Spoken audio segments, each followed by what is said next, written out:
Good morning class. अब तक हम लोग ब्रह्मांड, गैलेक्सी, तारामंडल और तारों के बारे में बहुत कुछ पढ़ चुके हैं। आज हम लोग तारे के जन्म एवं विकास के बारे में पढ़ेंगे, birth and evolution of A star. थोड़ा सा गैलेक्सियों के बारे में जान लेते हैं। गैलेक्सी क्या है?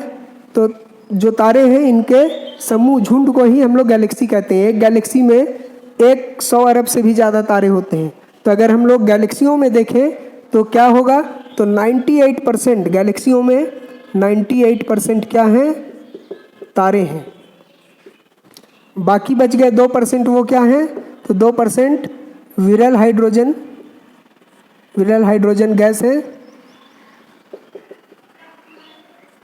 एवं धूलकण है। ठीक है, तो गैलेक्सियों में क्या है?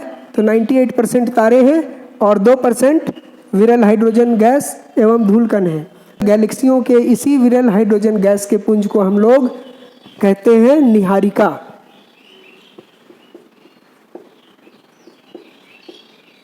या नेबुला। कोई दिक्कत नहीं।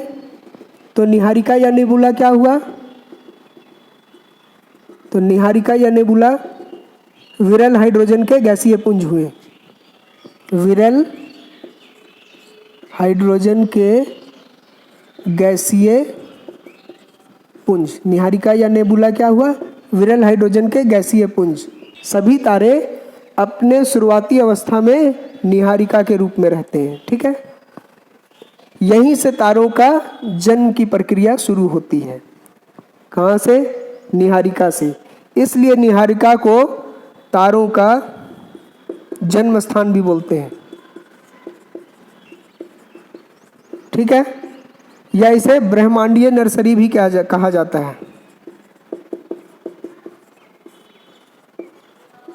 क्यों इसे ब्रह्मांडीय नर्सरी या तारों का जन्म स्थान कहा जाता है? तो इसलिए क्योंकि जितने भी तारे रहते हैं अपने शुरुआती अवस्था में इसी रूप में रहते हैं, निहारिका के रूप में रहते हैं। यहीं से तारों का जन्म की प्रक्रिया शुरू होती है। इसलिए निहारिका को तारों का जन्म स्थान या ब्रह्मांडीय नर्सरी कहा जाता है। कोई दिक्कत नहीं ना? तो हम लोग क्या देखें कि जितने भी तारे हैं शुरुआती अवस्था में निहारिका के रूप में होते हैं। ठीक है, चलिए अब क्या होगा? अभी सिर्फ आप लोग ये समझिए कि निहारिका से क्या बनेगा, फिर उसके बाद क्या बनेगा, फिर कब इस कैसे तारा बन जाएगा। ये देखिए, प्रक्रिया पूरा हम डिटेल में बाद में समझाएंगे। ठीक है, अभी आसान एकदम शॉर्ट में देखिए, उसके जस्ट बाद हम एक्सप्लेन करेंगे। निहारिका जो है ये विरल गैस होता है। इसके गैस जब संघनित होने लगते हैं,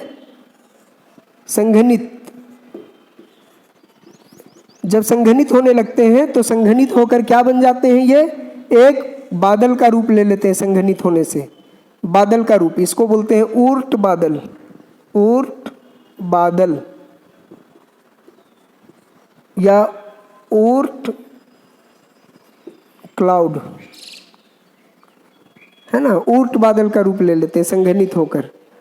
और जब ये ऊर्ट बादल का रूप ले लेते हैं तो इनका आकार बहुत बड़ा हो जाता है। ये ऊर्ट बादल का रूप ले लेते हैं, उसके बाद धीरे धीरे इनका आकार क्या होता है? बहुत बड़ा हो जाता है। और जब आकार बहुत बड़ा हो जाता है तो इनमें गुरुत्वाकर्षण बहुत बढ़ जाता है, जिसके कारण ये अपने ही गुरुत्वाकर्षण से सिकुड़ने लगते हैं। कौन? ऊर्ट बादल। और जब ये सिकुड़ने लगते हैं, इनका संकुचन होने लगता है। इनका क्या होने लगता है? संकुचन, सिकुड़न होने लगता है, सिकुड़ने लगते हैं।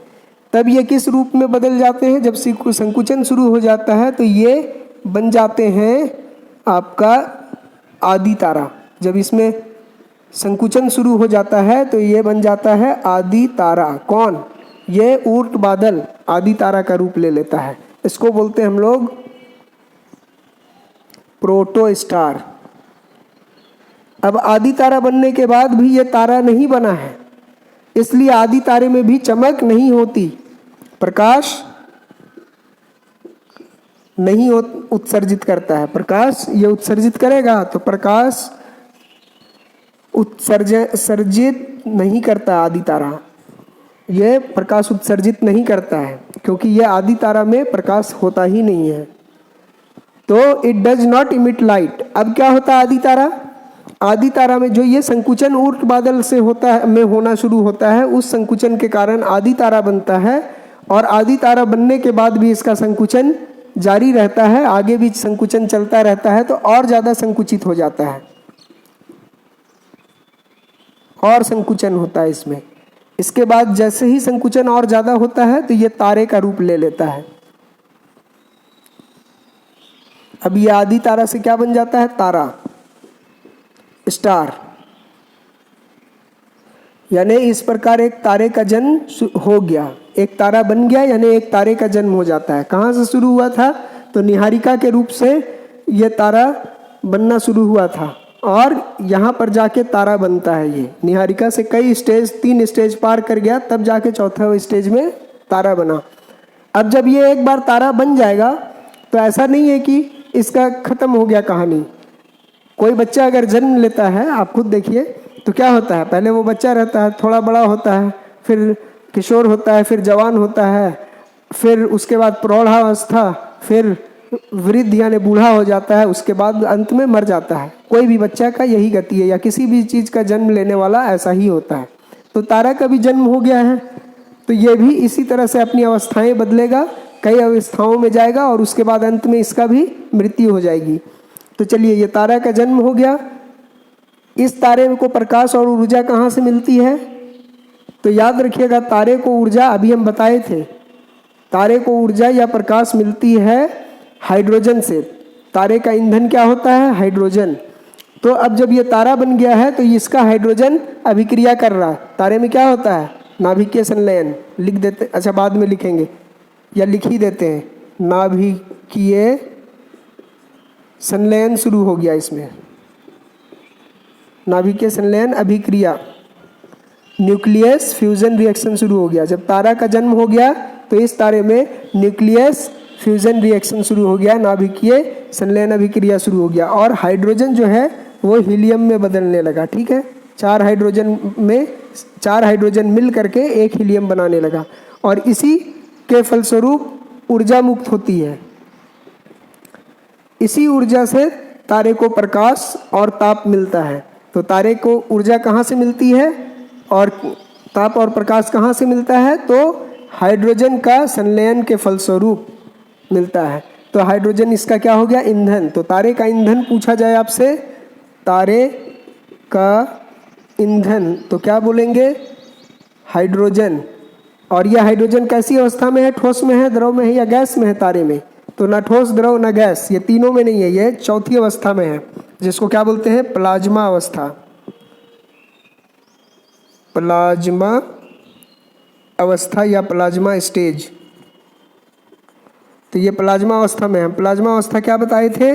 तो पदार्थ की 3 अवस्था, ठोस, द्रव, गैस के बाद अगर गैस को और गर्म किया जाए तो इसके परमाणु जो हैं, हाइड्रोजन परमाणु, ये हाइड्रोजन परमाणु हाइड्रोजन के आयन में बदल जाएगा और पदार्थ अपनी चौथी अवस्था को प्राप्त कर लेगा, प्लाज्मा अवस्था को। ठीक है, तो प्लाज्मा अवस्था क्या है वो आप लोग समझ गए, ज़्यादा गर्म करने पर गैस को प्लाज्मा अवस्था। अब ये तारा जो है, इसका यहाँ पे तारे में क्या चल रहा है? संलयन अभिक्रिया चल रहा है, जिसके कारण इसका हाइड्रोजन प्रयोग में आ रहा और धीरे धीरे हाइड्रोजन हीलियम में बदलने लगेगा, क्योंकि हाइड्रोजन क्या में बदलता है? संलयन अभिक्रिया में, हीलियम में। तो धीरे धीरे इसका हाइड्रोजन खत्म हो जाएगा। सारा हाइड्रोजन अभिक्रिया करके हीलियम में बदल जाए तो सारा हाइड्रोजन खत्म हो जाएगा। तो क्या होगा देखिए, जब इसका हाइड्रोजन खत्म होने लगेगा, यानी इसका ईंधन खत्म होने लगेगा, तो इसमें फिर से एक बार बदलाव होगा। वो बदलाव क्या होगा? तो ये 2 तरह का बदलाव करेगा। पहला कब? जब इसका हाइड्रोजन खत्म हो जाएगा, 95% से भी ज़्यादा हाइड्रोजन इस्तेमाल हो जाए, 95% से भी ज़्यादा हाइड्रोजन खत्म हो जाए, तब ये तारा अपना रूप में फिर से परिवर्तन करना शुरू कर देगा। और कैसा परिवर्तन करेगा? तो 2 तरह का। पहला परिवर्तन ये करेगा, हाइड्रोजन खत्म, ईंधन खत्म होने पर, ईंधन खत्म नहीं, ईंधन 0 नहीं होगा, याद रखिएगा, ईंधन 0 नहीं होगा, लेकिन ईंधन लगभग खत्म हो जाएगा, 95% से भी ज़्यादा। तब ये अपना रूप बदलेगा और 2 तरह का परिवर्तन अपने में करेगा। पहला तो ये अपना आकार बहुत बड़ा कर लेगा, तारा अपना आकार बहुत बड़ा कर लिया, और दूसरा परिवर्तन ये करेगा कि अपना रंग भी बदल लेगा और रंग कर लेगा लाल। तो हम लोग क्या देखें, ये अपना पहला परिवर्तन रंग में परिवर्तन किया और लाल हो गया। दूसरा परिवर्तन ये हुआ कि इसका आकार काफ़ी बड़ा हो गया, इसलिए इसको क्या बोलेंगे, लाल दानव तारा। लाल दानव तारा या रक्त दानव तारा भी इसको बोलते हैं। लाल या रक्त एक ही चीज है। इसको क्या बोलेंगे, रेड जायंट स्टार। अभी सिर्फ आप लोग देखिए कि तारा क्या क्या हो रहा है। अभी आप लोग को ये नहीं देखना है कि यहाँ से यहाँ कैसे बना, वो हम अभी एक्सप्लेन करेंगे। अभी सिंपल वे में देखिए। अब लाल दानों तक तो सभी तारे आएंगे, लाल दानों तक सारा तारा आएगा। कोई भी तारा का अगर जन्म हुआ है तो वो लाल दानव बनेगा ही बनेगा। तो हमारा सूरज भी लाल एक तारा है, तो एक ना एक दिन ये भी लाल दानव बनेगा। अभी नहीं बना है, अभी सूरज इस अवस्था में है, तारे की अवस्था में है ना, अभी युवा है, जवान है। जब ईंधन खत्म होने लगेगा सूरज का, बूढ़ा होने लगेगा, तब वो लाल दानव में बदल जाएगा। ईंधन खत्म होने लगेगा तो तारा कब बनेगा, मतलब हमारा सूरज कब लाल दानव बनेगा, तो सूर्य 5 अरब वर्ष के बाद, 5 अरब वर्ष बाद क्या बन जाएगा, लाल दानव बन जाएगा। ठीक है, कोई दिक्कत नहीं। 5 अरब वर्ष के बाद। अब लाल दानव के बाद तारे में क्या होगा, लाल दानव के बाद क्या बनेगा, तो लाल दानव तारे के बाद तारे 2 रास्ते जाएंगे। इसके बाद तारे 2 रास्ते जाएंगे, कुछ तारे इस रास्ते पे चले जाएंगे और क्या बन जाएंगे, तो श्वेत वामन बन जाएंगे। लाल दानव के बाद कुछ तारे श्वेत वामन बन जाएंगे। और कुछ तारे में आप जान लीजिए छोटे तारे, जो छोटे तारे होंगे वो श्वेत वामन बन जाएंगे। और उसके बाद फिर तारा श्वेत वामन के बाद काला वामन बन जाएगा। तो हम लोग क्या देखें कि तारा लाल दानव के बाद जो छोटे तारे रहेंगे वो श्वेत वामन या व्हाइट ड्वार्फ बन जाएंगे, व्हाइट। और इसके बाद व्हाइट ड्वार्फ के बाद क्या बन जाएगा यही तारा, ब्लैक ड्वार्फ।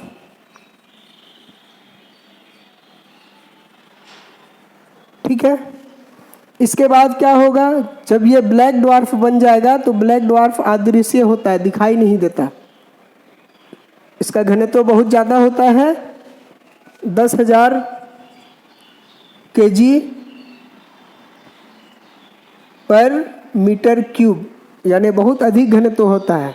इसका 1 चम्मच, आधा चम्मच मिट्टी अगर ले लें इसका काला वामन का, तो हिमालय पर्वत से भी ज़्यादा इसका वजन हो जाएगा, भार हो जाएगा। ठीक है, सिर्फ आधा चम्मच मिट्टी का भार, इस काले वामन के आधा चम्मच मिट्टी का भार हिमालय पर्वत के भार से भी ज़्यादा हो जाएगा, यानी इसका द्रव्यमान बहुत ज़्यादा होता है।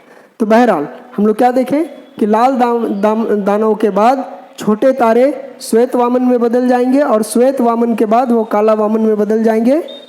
काला वामन एक अदृश्य पिंड होता है, काला होता है, ये दिखाई नहीं देता। तो इस प्रकार ये अदृश्य पिंड बन करके अदृश्य रूप अंतरिक्ष में विलीन हो जाएगा। अदृश्य पिंड के रूप में आकाश में विलीन हो जाएगा।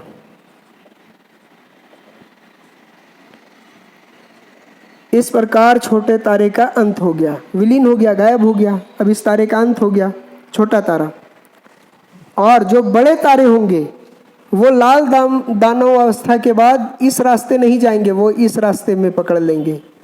और लाल दानव के बाद जो बड़े तारे हैं वो बन जाएंगे विस्फोटक तारा।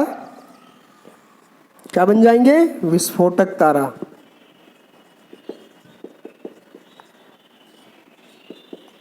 विस्फोटक तारा जिसको क्या बोलते हैं, अधिनव तारा या फिर सुपरनोवा स्टार।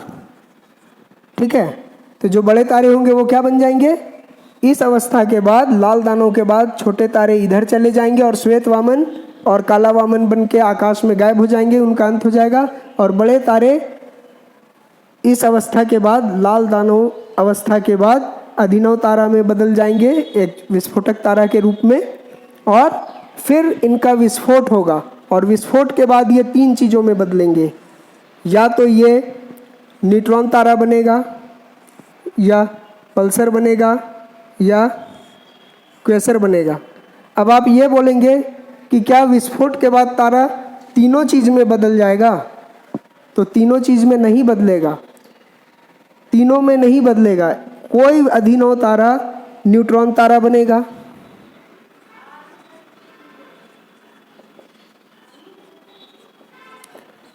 और कोई अभिनव तारा जो है या सुपरनोवा स्टार है वो पल्सर बन जाएगा, और कुछ अभिनव तारा जो है वो क्वेसर बन जाएंगे। तो इससे क्या हम समझे कि विस्फोट के बाद सभी तारे, एक ही तारा तीनों चीज में नहीं बदलेगा, कुछ तारे न्यूट्रॉन तारा में बदल जाएंगे, कुछ तारे पल्सर में और कुछ तारे क्वेसर में। कोई दिक्कत है? ऐसा नहीं ना समझ रहे कि एक ही अभिनव तारा है या एक ही सुपरनोवा स्टार है, वही ब्लास्ट किया तो उसके कई टुकड़े हो जाएंगे और एक ये तीनों बन जाएगा। ऐसा नहीं ना समझ रहे, एक ही तारा से ये तीनों नहीं बनेंगे। किसी न्यूट्रॉन तारा से ये बनेगा, किसी न्यूट्रॉन तारा से ये बनेगा, नहीं, किसी अभिनव तारा से ये बनेगा, किसी अभिनव तारा से ये बनेगा, और किसी अभिनव तारा से ये बनेगा। ठीक है। उसके बाद क्या होगा? उसके बाद ये आकाश में एक पिंड के रूप में घूमने लगेंगे और तारे का अंत हो जाएगा। ठीक है, समझ गए ना? सुपरनोवा विस्फोट या अभिनव तारा का विस्फोट के बाद ये उसका जो क्रोड है, ये अभिनव तारा का विस्फोट के बाद ये क्या है? ये इनका बीच का हिस्सा है। विस्फोट के बाद जो बीच का क्रोड है, यही क्रोड बन रहा है पल्सर या क्वेसर या न्यूट्रॉन तारा। तो आपसे पूछेगा पल्सर क्या है? तो सुपरनोवा तारा या अभिनव तारा का, सुपरनोवा तारा या सुपरनोवा स्टार या अभिनव तारा का क्रोड है। ये क्या है? पल्सर, उसका क्रोड है। क्वेसर क्या है? न्यूट्रॉन क्वेसर भी इसका क्रोड है। पल्सर भी क्रोड है अभिनव तारा का, क्वेसर भी अभिनव तारा का क्रोड है, और न्यूट्रॉन तारा जो है ये भी इसका क्रोड है जो विस्फोट के बाद बचता है। ठीक है। तो किसी अभिनव तारा का विस्फोट के बाद न्यूट्रॉन तारा बन जाएगा क्रोड, और किसी अभिनव तारा का क्रोड विस्फोट के बाद पल्सर बन जाएगा, और किसी अभिनव तारा का क्रोड बीच का हिस्सा विस्फोट के बाद क्वेसर बन जाएगा। तो समझ गया ना? अब क्या है, ये पिंड के रूप में ये क्रोड के रूप में बच जाएंगे, और ये क्रोड काफ़ी छोटा होता है, इसलिए आकाश में बहुत तेज गति से घूर्णन करने लगते हैं। कौन? ये जो क्रोड है। तो आपसे पूछा जाएगा सबसे तेज गति से घूर्णन करने वाले आकाशीय पिंड, तो आप पल्सर में लगाएंगे घूर्णन। ठीक है, बहुत तेज गति से करता है, सबसे तेज गति से। ये जो है क्वेसर, ये भी बहुत तेज गति से करता है घूर्णन। ठीक है, इसका भी घूर्णन काफ़ी तेज गति से होता है, कोई दिक्कत नहीं। और इसमें प्रकाश बहुत ज़्यादा होता है, इसमें चमक बहुत ज़्यादा होती है, अत्यधिक चमकीला मतलब पिंड है ये। और न्यूट्रॉन तारा जो है, इसका भी भविष्य, ये या तो ऐसे ही घूमते रहेगा या फिर ये बदलाव करेगा अपने में। तो ये डिपेंड करता है कि इसका द्रव्यमान कितना है। अगर इस न्यूट्रॉन तारे का द्रव्यमान बहुत ज़्यादा हो जाएगा तो अपने ही द्रव्यमान के कारण ये अनंत काल तक संकुचित होगा, बहुत ज़्यादा समय तक संकुचित होगा, और अपने ही गुरुत्व के कर्षण के कारण संकुचित होकर ब्लैक होल में बदल जाएगा।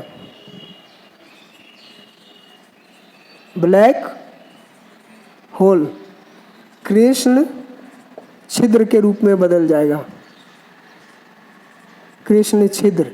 और हम लोग जानते हैं कृष्ण छिद्र का भी द्रव्यमान बहुत ज़्यादा होता है और ये दिखाई नहीं देता। तो इस तरह से ये भी ब्लैक होल बन के गायब हो जाएगा। ठीक है, कौन? न्यूट्रॉन तारा।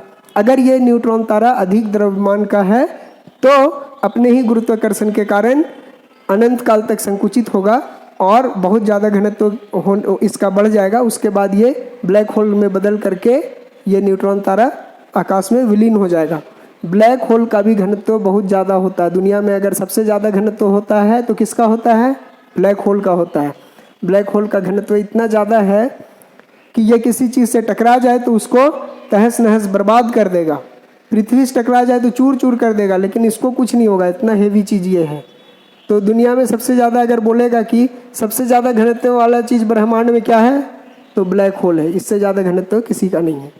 तो आप लोग लगभग तारे का सारा कुछ देख लिए कि बड़े तारे कैसे अंत होगा, छोटे तारे का अंत कैसे होगा। एक बार और देख लीजिए। तो सबसे पहले सभी तारे, चाहे वो बड़े हों या छोटे, निहारिका के रूप में रहते हैं। निहारिका का मतलब विरल हाइड्रोजन के गैसीय पुंज, यही निहारिका है।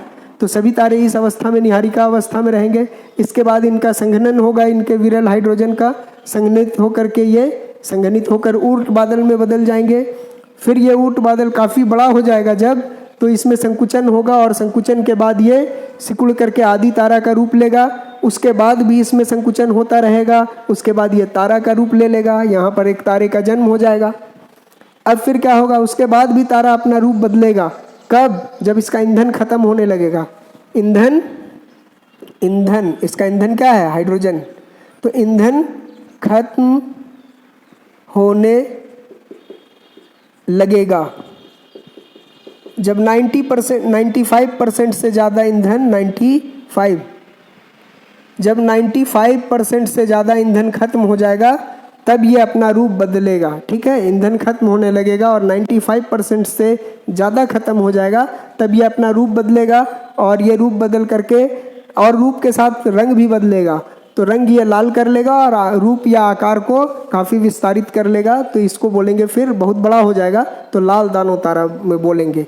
इसके बाद क्या होगा, इसके बाद अगर तारा जो है वो द्रव्यमान में कम है या भार में कम है, छोटा तारा है, तो इस रास्ते जाएगा।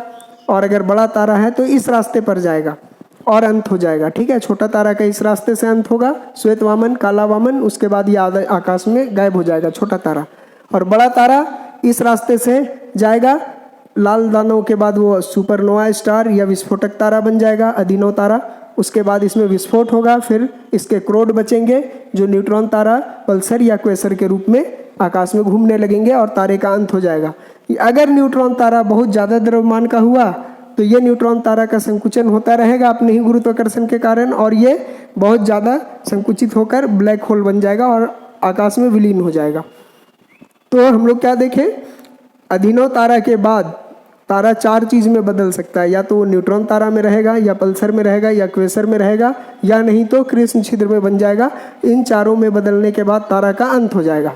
अब इन चारों में क्या बनेगा, सब तारा नहीं बनेगा, चारों एक ही तारा चारों नहीं बनेगा। कोई इसमें रुक जाएगा, कोई ये बन जाएगा, कोई पल्सर में बदलेगा और कोई ये में बदलेगा। ठीक है, इस पल्सर के बारे में एक चीज़ जान लीजिए कि ये जो पल्सर है ये भी कुछ अलग नहीं है, ये भी एक प्रकार का न्यूट्रॉन तारा है, एक प्रकार का न्यूट्रॉन तारा ही है। न्यूट्रॉन तारा ये भी एक प्रकार का न्यूट्रॉन तारा है।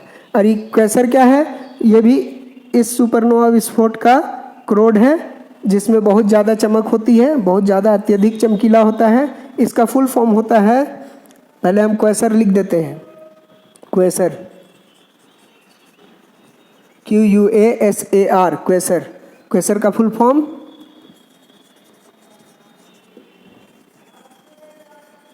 Quasi stellar radio source, quasi stellar radio source, quasi stellar radio source इसका फुल फॉर्म होता है। तो लगभग आपको हम बता दिए कि तारे कैसे शुरू होंगे और किस किस तरह से इनका अंत होगा।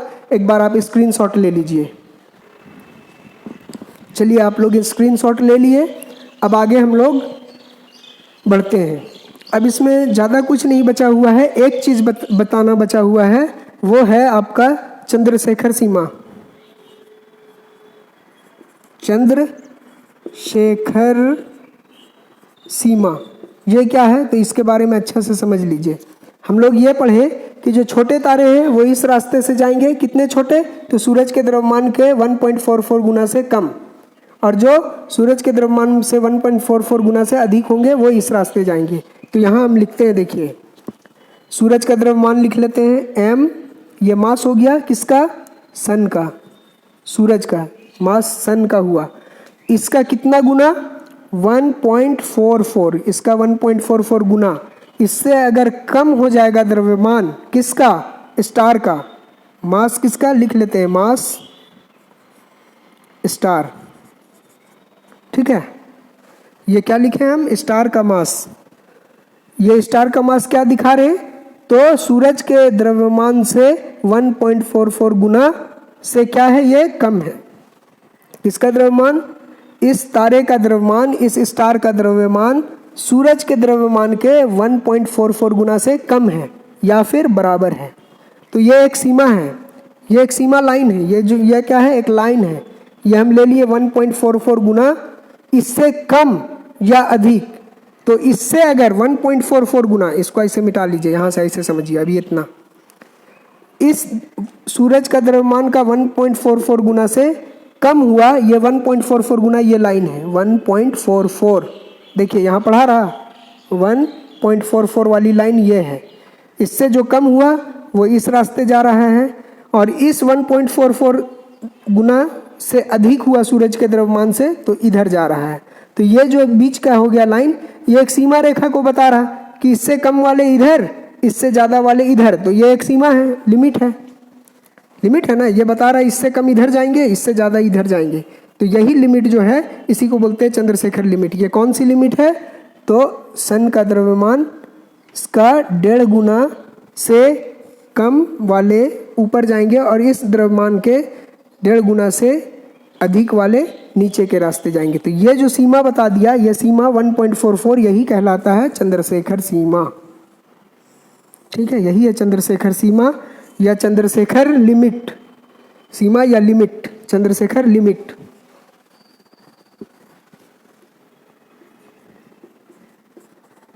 लिमिट, इस चंद्रशेखर लिमिट की खोज सुब्रमण्यम चंद्रशेखर नाम के साइंटिस्ट ने की थी, जिसके लिए उन्हें 1983 का नोबेल पुरस्कार भी दिया गया था। तो आज के लिए इतना ही, बाकी दूसरे दिन